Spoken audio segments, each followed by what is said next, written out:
On November 24th, fire crews responded to a house fire in the 1800 block of North Lorraine. When they arrived on scene, they were informed by somebody there at the residence that someone was still in the home. During search and rescue operations, they did discover a deceased victim inside the residence. The victim was a 2-year-old female. This makes our 6th fire fatality for 2017.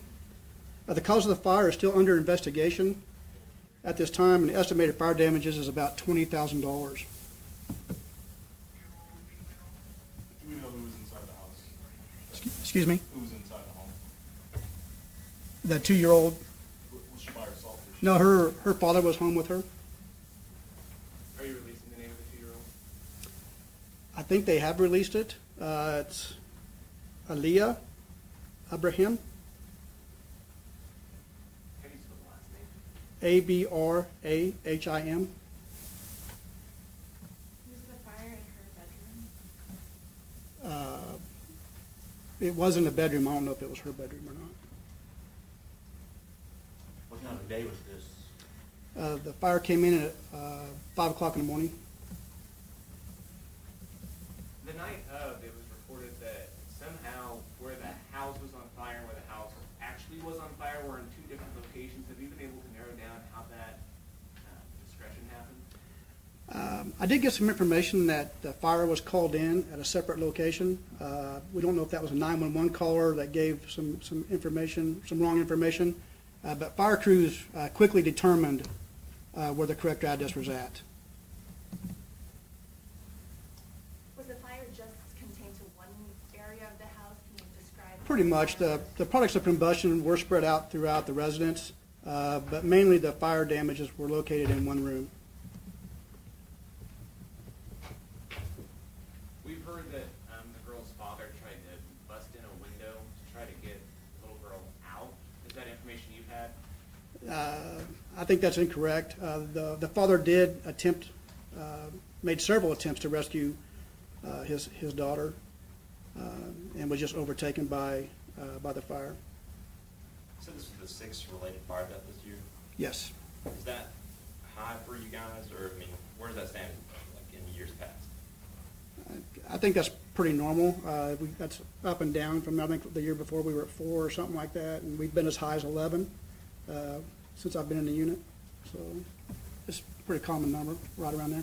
Is the father still in the hospital? Yes, ma'am. Is there anything suspicious about this fire? No.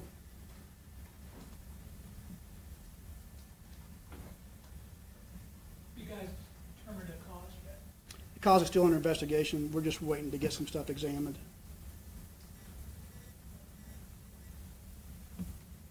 I got 2 more. Oh, you do? Yeah. Okay, go. A couple more fires this week, or last week. On November 25th, we had fire crews responded to 2 building fires. The first fire was located in the 2400 block of North Broadway. The cause was determined to be accidental and a result of an electrical malfunction in the attic. That fire did an estimated damages of about $60,000 to the structure and the contents. The second building fire was located in the 8400 block of West 13th. The cause of that fire is still under investigation, and the estimated damages are around $90,000. How much? $90,000. What businesses was fired? I do not have that information. The one on West 13th was a sushi bar.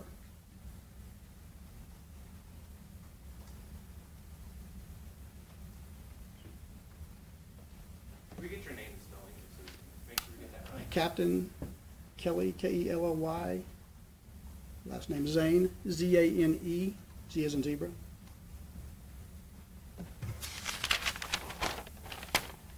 Thank you.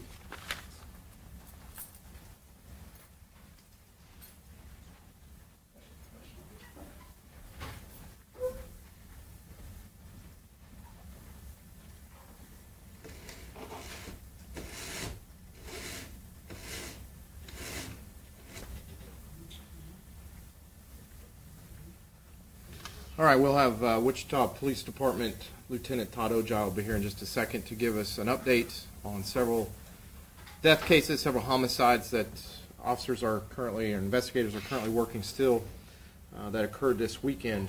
I do know that the one that originated at Murdoch and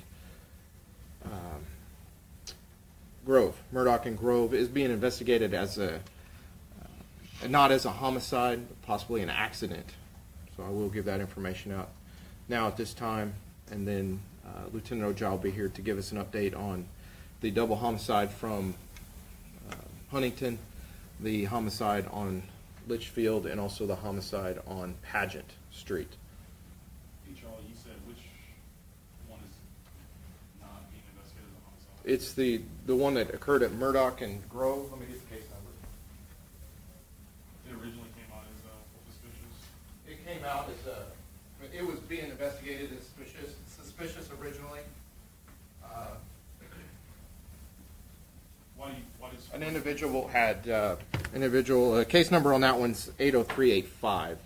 Individual had seen somebody was lying down in a yard, and when officers arrived, they located an individual that was unresponsive. did that person survive or No, he was pronounced deceased. do you know how? I don't have all that information. You could ask the lieutenant when he comes in. But I'm just letting you know we're investigating it as possibly as an accident, not as a homicide at this time. So I'll pass it over to Lieutenant Ojai to give you an update.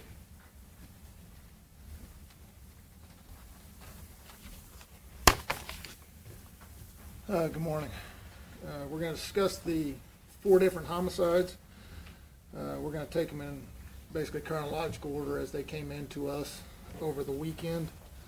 We will probably discuss all of them prior to me taking any questions, and we'll just take questions on them all. On Saturday evening, at approximately 2300 hours, officers were dispatched to a residence at 7515 East Huntington on an unknown call for EMS. Calling party stated that she had returned home and found her mother and brother inside the residence with blood, and they were unresponsive. Upon arrival, officers entered the residence, located a 62-year-old female and a 23-year-old male deceased inside of the residence. The victims have been identified as Hung, H-O-U-N-G, Pham, P-H-A-M, she's a 62-year-old female, and her son, Cody, C-O-D-Y, Ha, H-A, 23-year-old male. Both of them live at that residence. We are asking anyone with any information on this case to contact the homicide section at 268-4182, 911, or Crime Stoppers at 267-2111.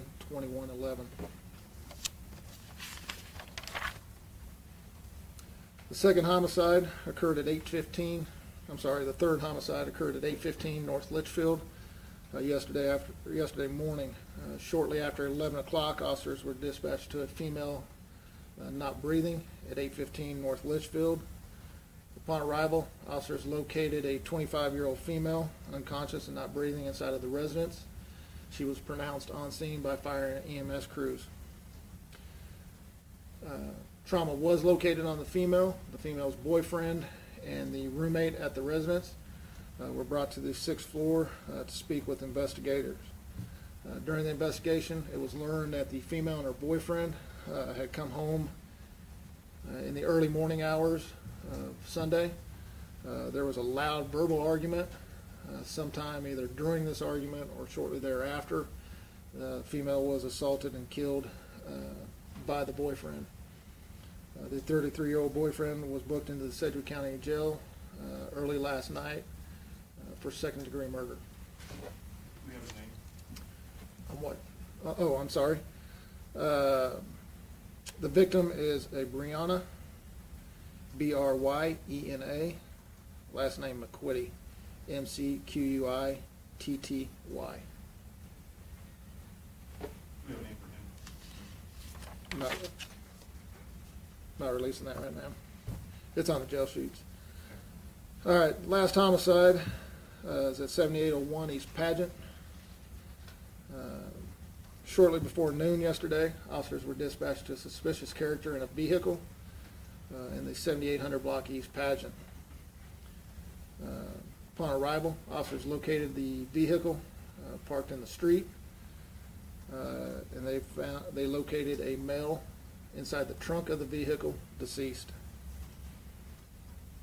During the investigation, the vehicle was found to have an attempt to locate out on it, along with the owner of the vehicle, who was later identified as the victim in the trunk. His name is Hassan, Hasan, last name Rahman, Rahman. He's a 26-year-old male. Mr. Rahman and his vehicle were both reported as missing late Saturday night. Mr. Rahman was a pizza delivery driver. He had delivered 2 orders in the 1100 block and the 1300 block of North Williamsburg, but he did not return back to the restaurants after these deliveries. The restaurant would send out co-workers to his last deliveries. A co-worker located some property belonging to Pizza Hut in the yard of his last delivery, and then would bring that back to the restaurant before calling 911. Officers responded out that evening, tried several different things to attempt to find Mr. Rahman, and they were unsuccessful. Neighborhood was conducted in the 1300 block of Williamsburg, and no one had reported seeing Mr. Rahman or anything that would have happened to him.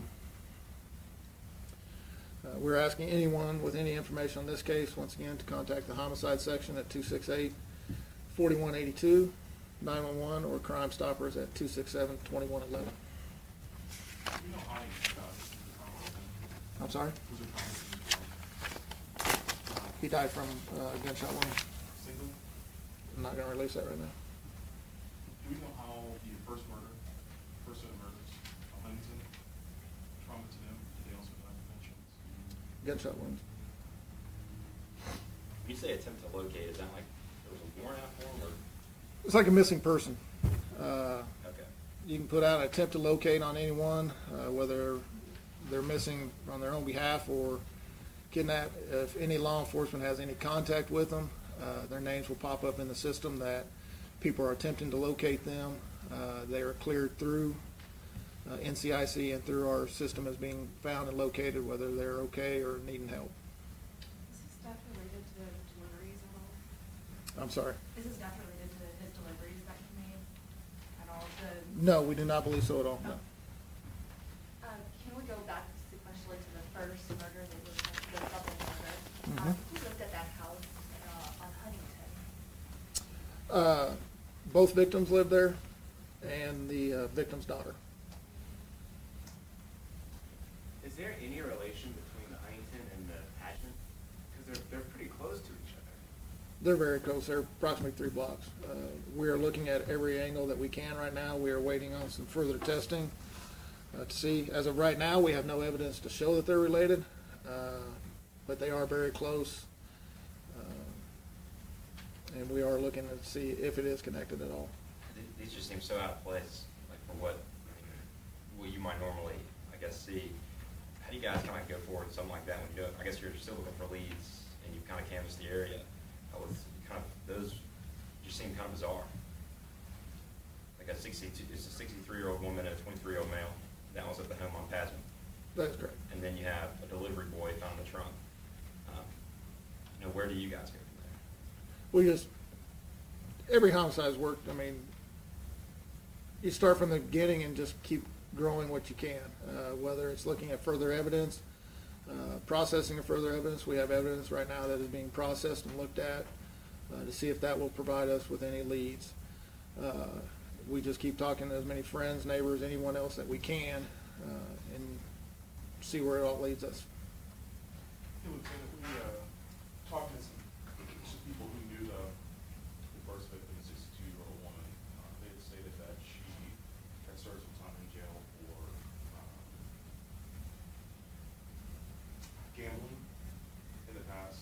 Does that play any part in this at all? As of right now, we have no indication of that, and I think that was years and years ago. Do we know how long ago that was? I don't have that in front of me right now. I know it was numerous years ago. Back on the first homicide, wanted to know if there have been calls to this home before, any suspicious activity in this area before? No, nothing nothing suspicious that would lead us to that residence, no. The body that was found at Murdoch and Grove on Thanksgiving that was called suspicious now is accidental. Can you say how that person died? We're still looking into it. We're not looking at it as a homicide right now. We believe it as an accidental death. We are still waiting on some testing on that to verify a couple things, but we're not working as a homicide. Because people are so concerned that there were so many homicides over the weekend, especially the ones that were very close in proximity. Can you just address, are we looking for random people? Can you tell us, I guess, the community that is concerned, what they should be doing in regards to these 3 homicides near each other? I don't have, obviously, we don't have a lot of information on any of the 3 homicides to say whether, what they are or why they were committed.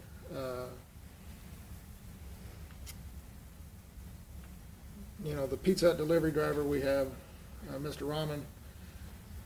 You know, we're not sure how that went down. We, looking at other Pizza Hut robberies, or not Pizza Hut robberies, but pizza delivery robberies, this was out of the norm from what we have.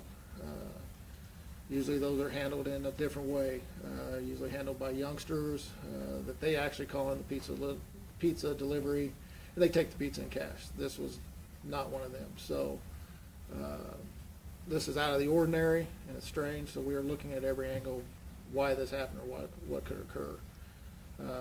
And the same on Huntington. We still have a lot of answers that we need to get. We're still interviewing individuals and still trying to find some of these answers. Lieutenant, the home that the man's body was found in the trunk, that home, is that in any way related to this crime at all? No, it was just, the vehicle was just parked in the street Do you guys believe in front of a home. someone drove him there?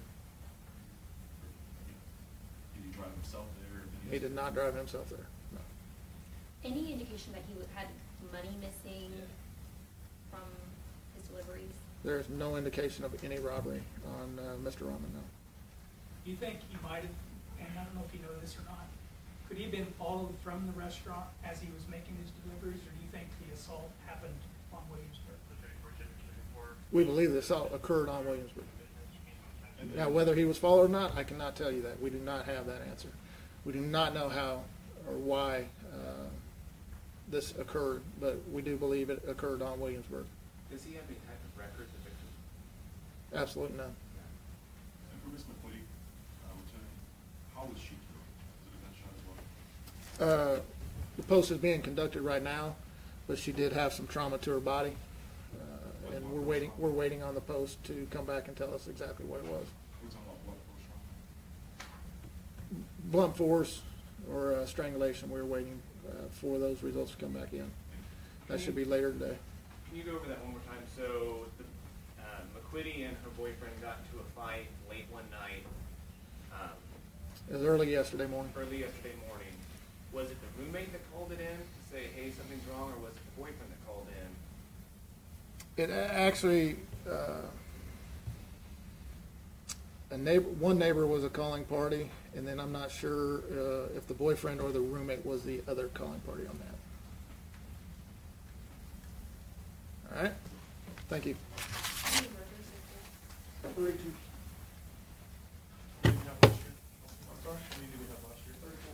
All right, that's the information we have again today. Just real quick, I want to put out again, if you have any information regarding any of these cases that Lieutenant O'Giles spoke about today, again, Wichita Police Homicide Section 268-4182. You could call 911 or also Crime Stoppers 267-2111. Again, like the Lieutenant said, we're still working through information that we have, and we're looking to gain any more information that we can. So if you have any information on these cases, please give us a call on one of those numbers and help us as we continue to investigate these crimes. All right. Thank you.